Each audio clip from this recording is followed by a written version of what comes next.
¿Alguna vez has pensado en la idea de que los beneficios en la vida van para aquellos que toman riesgos? Si lo piensas bien, creo que llegarás a la misma conclusión que yo. Una encuesta indicó que el 98% de los hombres en el país buscan seguridad en su trabajo. Es decir, están principalmente interesados en perderse en las cálidas y nutritivas entrañas de alguna gran corporación. Lo cual está bien. No lo estoy criticando, solo lo estoy comentando. Pero estos no son, por regla general, los que toman riesgos. Son más bien los que juegan a lo seguro. Y aunque pueden tener carreras buenas y exitosas durante toda su vida laboral, las probabilidades están en contra de que alcancen el gran premio gordo.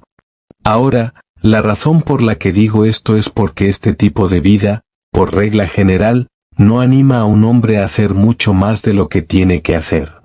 Y generalmente pasará su tiempo libre, que viene a ser algo así como 72 horas a la semana cuando no está trabajando ni durmiendo, en actividades que no están calculadas para ayudarlo a avanzar en el mundo.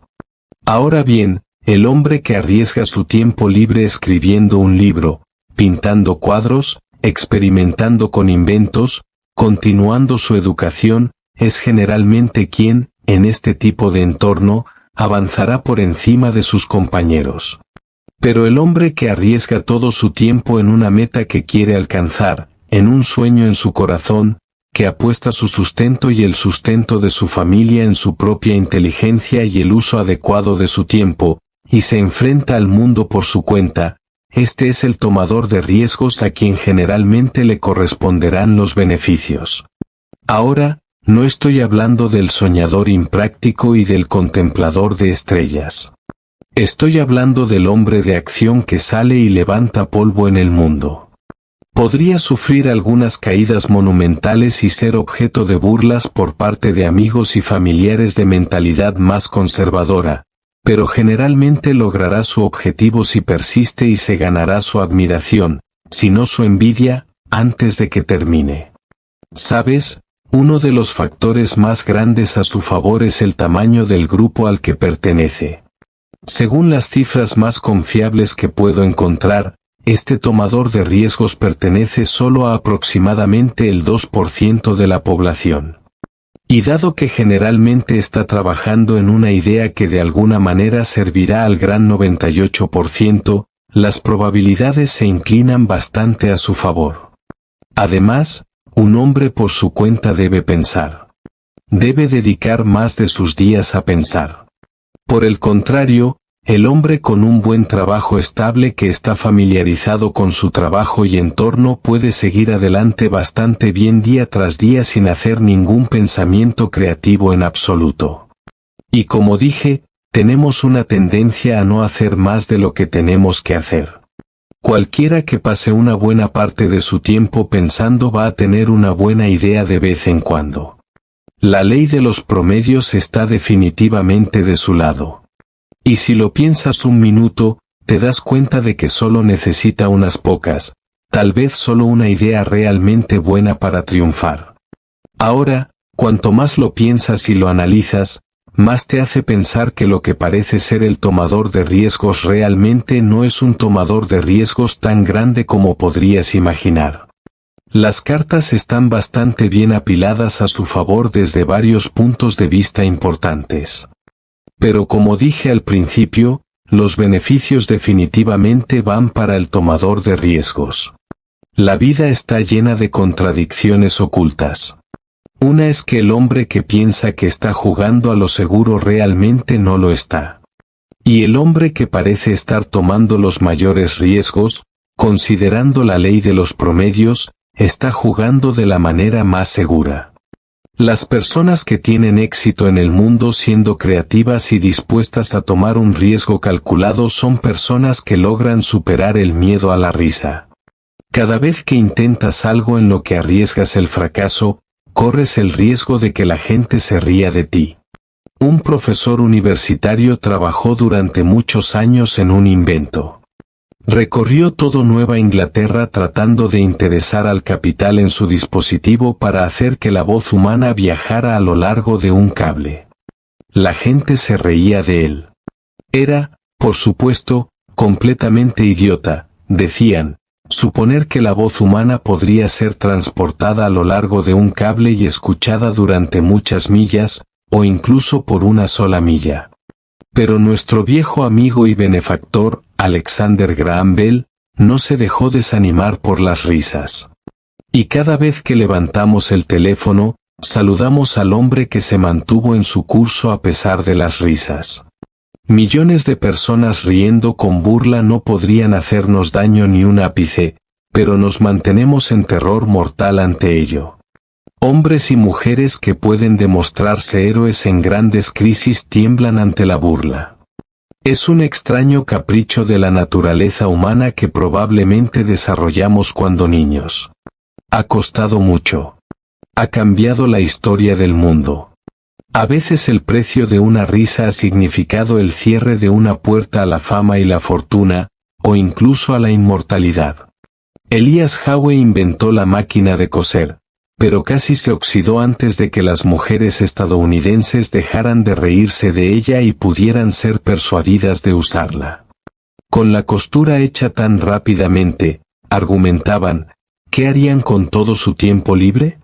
Así que un biógrafo pinta una imagen trágica. El hombre que había hecho más que cualquier otro para aligerar el trabajo de las mujeres se vio obligado a pedir prestado un traje en ocasión de una aparición pública. Los hombres son tan malos como las mujeres cuando se trata de resistir nuevas ideas. La máquina de escribir había sido un éxito demostrado durante años antes de que los empresarios pudieran ser persuadidos de comprarla. ¿Cómo podría alguien tener cartas para escribir, argumentaban, que justificaran la inversión de $100 en una máquina de escribir? Solo cuando los Remington vendieron los derechos de patente a la compañía Calligraph y dos grupos de vendedores trabajaron en competencia, la resistencia finalmente se rompió. La serigrafía enfrentó el mismo tipo de problema cuando se introdujo por primera vez, y otros inventos han tenido batallas similares. Aquí hay un extracto del cuaderno de Robert Fulton, quien inventó el barco de vapor, quien cambió el mundo de la vela al vapor en los océanos del mundo. Escribió, como tenía ocasión diariamente de pasar hacia y desde el astillero donde mi barco estaba en progreso. A menudo merodeaba cerca de los grupos de extraños y escuchaba varios comentarios sobre el objeto de este nuevo vehículo. El lenguaje era uniformemente de desprecio, burla o ridículo. La risa fuerte a menudo se elevaba a mi costa, la broma seca, los sabios cálculos de pérdidas o gastos, la aburrida repetición de la locura de Fulton. Nunca un solo comentario alentador, una brillante esperanza, un cálido deseo cruzó mi camino. Nunca un solo comentario alentador, una brillante esperanza, un cálido deseo cruzó mi camino. Y eso es más o menos lo que puedes esperar cuando intentas algo nuevo. Emerson comentó una vez que nadie se enferma sin que los transeúntes esperen ociosamente que muera. Y la misma perversidad y envidia incorporada hacen que la gente piense o espere que cualquier nueva idea o plan que vaya en contra del principio establecido fracasará. Hablando de Emerson, también escribió que Pitágoras fue malentendido. Y Sócrates y Jesús y Lutero y Copérnico y Galileo y Newton, y cada espíritu puro y sabio que alguna vez tomó carne para ser grande es ser malentendido. ¿Sabes? Tendemos a olvidar que las personas más grandes, los escritores más grandes, los maestros más grandes, estaban en su mayoría en violento desacuerdo con sus tiempos y la forma en que se hacían las cosas. Parece que nos hemos vuelto tan blandos en nuestra aceptación de cualquier cosa que fallamos en hacer algo personalmente sobre lo que vemos al respecto. Norman Cousins ha escrito que el mayor problema de todos en los años venideros no es solo el derroche de recursos físicos, sino el derroche de recursos humanos. ¿Qué constituye el fracaso? ¿Qué tiene que hacer o no hacer una persona para fracasar? Herman Melville murió en 1891. Escribió el libro Moby Dick, la epopeya ballenera, con su tremendo concepto metafísico del mal, a la edad de 30 años. El libro fue publicado en 1851, vendió algunas copias, y luego fue prontamente olvidado excepto por los limitados conocedores de la escritura creativa. Melville vivió 40 años después de la publicación de Moby Dick. Se consideraba a sí mismo y a su libro un fracaso. Y desde el punto de vista del editor, Melville tenía razón. De sus otras novelas, Billy Budd permaneció sin publicar durante 40 años después de su muerte. Como Moby Dick, se ha convertido desde entonces en un clásico literario. Hoy, las ventas de las obras de Melville se cuentan por millones, pero no hay compensación retroactiva para el alma turbada del autor o su bolsa desgastada. Entonces, ¿qué es el fracaso? El fracaso no le llega a una persona porque no sea reconocida por las multitudes durante su vida o nunca. Nuestro éxito o fracaso no tiene nada que ver con las opiniones de los demás. Solo tiene que ver con nuestra propia opinión de nosotros mismos y lo que estamos haciendo. La única persona que puede ser llamada un fracaso es aquella que no intenta tener éxito en nada. El éxito, en lo que respecta a una persona, no reside en el logro. Reside en esforzarse, alcanzar, intentar. Cualquier persona que decide sobre un curso de acción que considera digno de él y se propone lograr esa meta es un éxito ahí mismo en ese momento. Por lo tanto, el fracaso no consiste en no alcanzar nuestras metas, sino más bien en no establecerlas.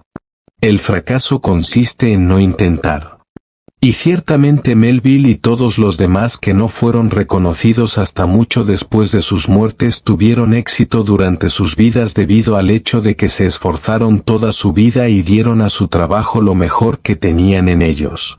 Y por cada Melville del que leemos, ha habido millones de hombres y mujeres igualmente exitosos de quienes nunca oiremos.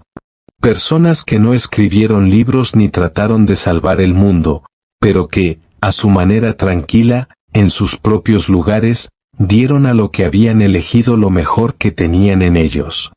Melville debe haber sabido en lo profundo de sí mismo cuando terminó la última página de Moby Dick, que no había fracasado. Así como cada uno de nosotros sabe cuánto de sí mismo está dando a lo que se le ha dado, lo que ha elegido hacer. Las personas que juegan demasiado a lo seguro toman los mayores riesgos. ¿Sabías que a la larga, los tomadores de riesgos inteligentes desarrollan la mayor seguridad? Es una persona sabia la que aprende la importancia de tomar riesgos. Durante la Segunda Guerra Mundial, el psicólogo E. Paul Tourens realizó un estudio de los ases estadounidenses que volaban en el Teatro de Operaciones del Pacífico.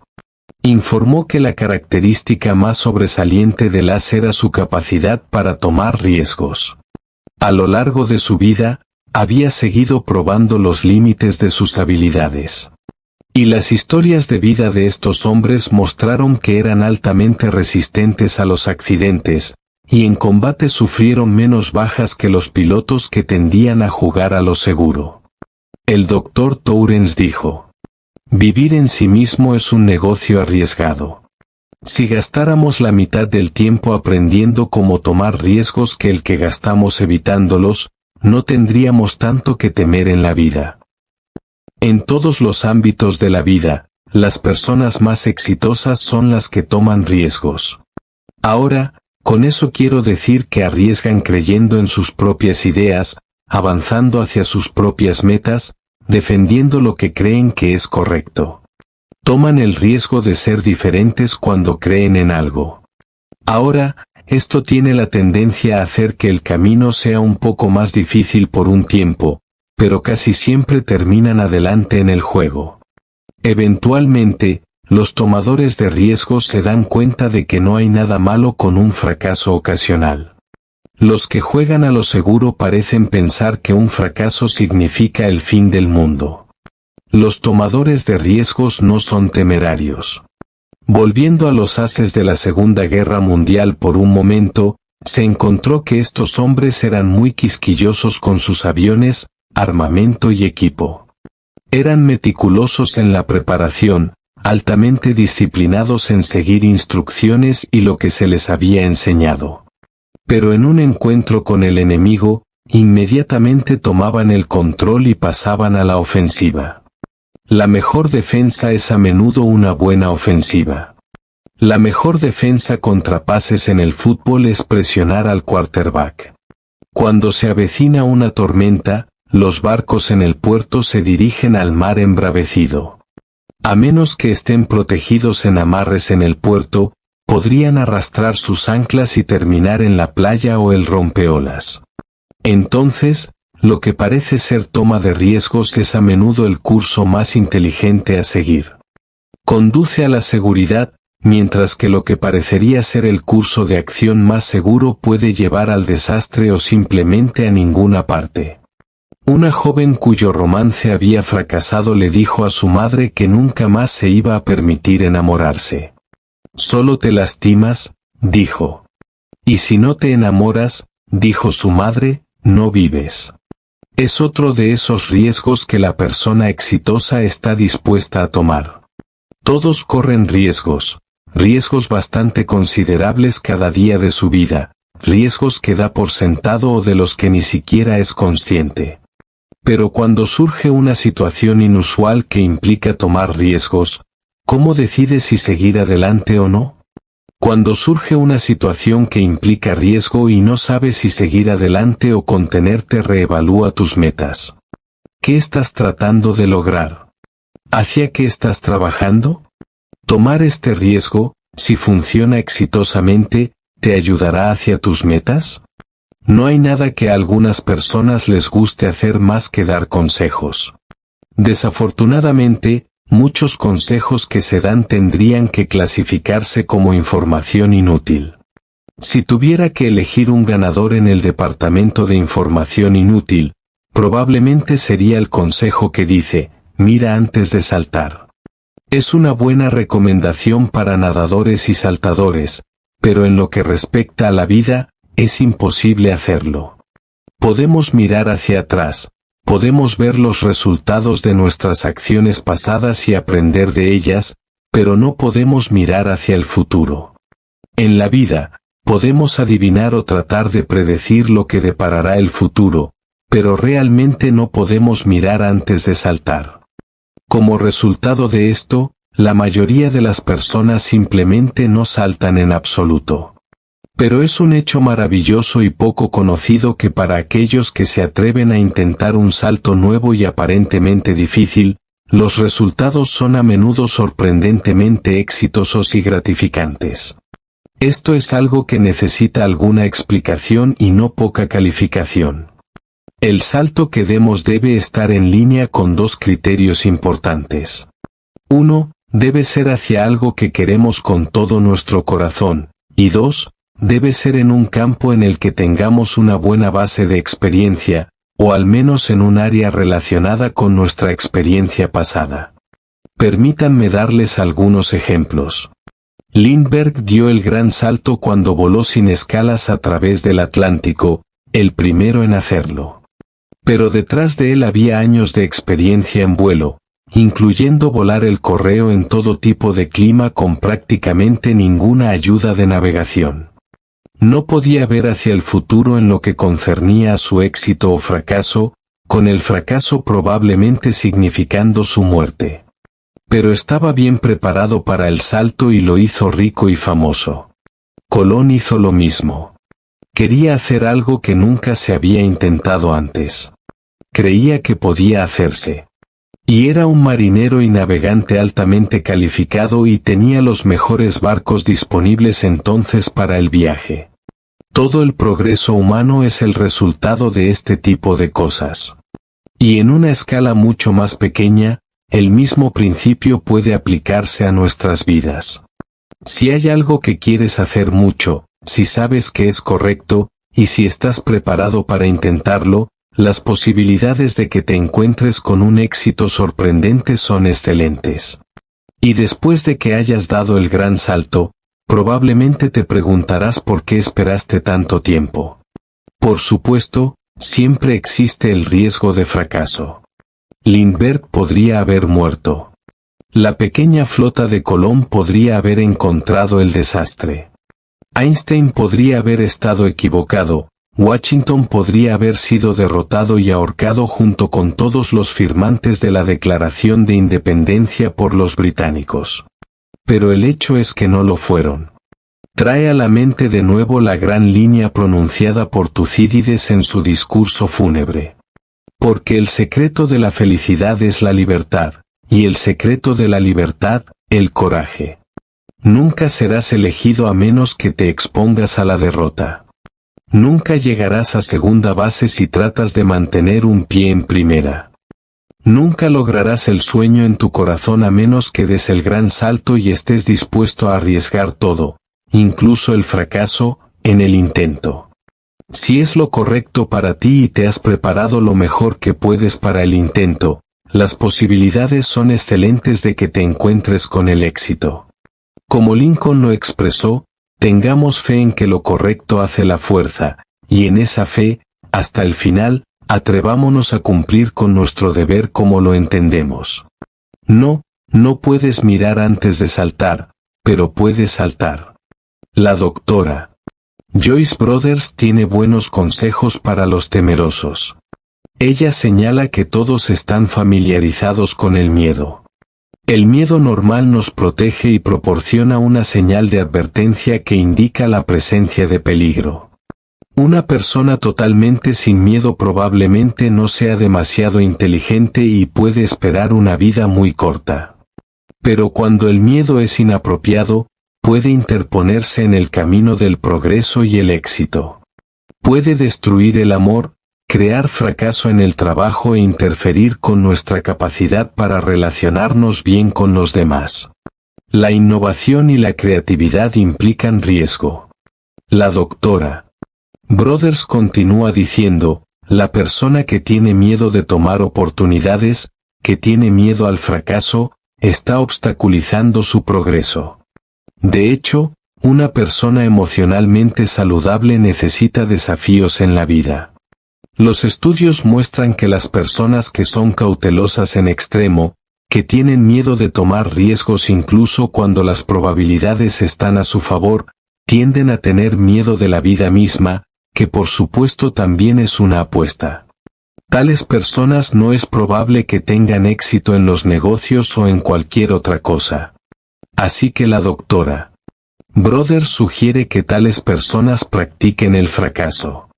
Qué liberador sería para la persona promedio poder entrar en una habitación, tropezar con una papelera, hacer que todas las personas en la oficina se rían, y luego poder reír con ellos.